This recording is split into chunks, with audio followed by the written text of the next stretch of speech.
அமெரிக்காவின் எண்ணெய் முற்றுகை கியூபாவின் மின்சார நெருக்கடியை மோசமாக்கி இருக்கின்றது. கிட்டத்தட்ட 10 மில்லியன் மக்கள் மின்சாரமின்றி தவிப்பதாக செய்திகள் வெளியாகி இருக்கின்றது.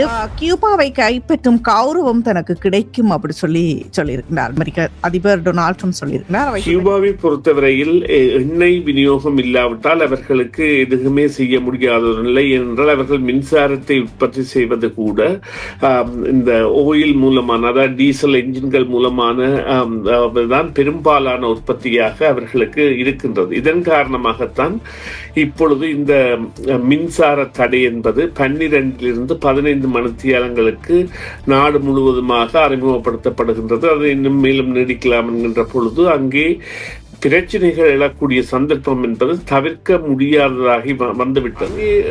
எழுப்பியுள்ள மனிதாபிமான பிரச்சனைகள், குறிப்பாக பொருளாதாரம் மற்றும் இது உணவு தட்டுப்பாடு என்பது மிகவும் பெருமளவில் இருக்கின்றது. அத்தோடு மருத்துவ பொருட்களின் தட்டுப்பாடு என்பது இருக்கின்றது. அதற்கு முத்தாய்ப்பு வைத்தாற் போல் இந்த எண்ணெய் இல்லாததால் இந்த போக்குவரத்து பிரச்சனைகள், அதாவது எரிபொருள் இல்லாதால் போக்குவரத்து பிரச்சனைகள் பெருமளவு இருக்கின்றன.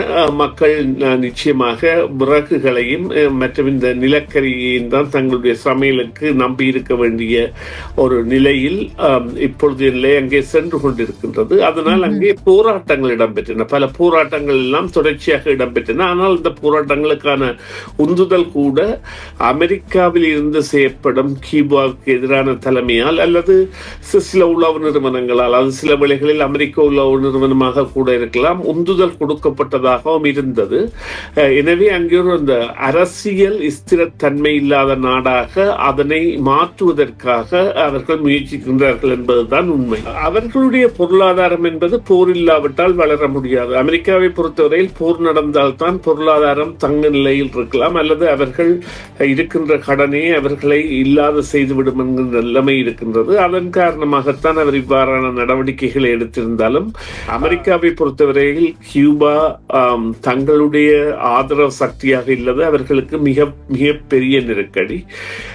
இதனை சாதகமாக வைத்து ஆட்சி மாற்றம் ஒன்றிற்கு முயற்சி செய்கின்றார்கள். அவர்கள் ஆட்சி மாற்றங்களை பல இடங்களிலும் செய்து வர முயன்றுகின்றார்கள். அந்த ஆட்சி மாற்றம் என்பது இடம்பெறாத பொழுது அங்கே வன்முறைகளை தோன்றுவித்தும் மற்றும் மக்கள் பஞ்சத்திலும் பட்டினியிலும் இருக்கின்ற மக்களை போராட வைத்தும் சில வேளைகளில் அரசியல் ஸ்திரமற்ற தன்மையை உருவாக்கி அதன் மூலம் தங்களுடைய விருப்பங்களை சாதிக்க முனையலாம் என்பதுதான் உண்மை.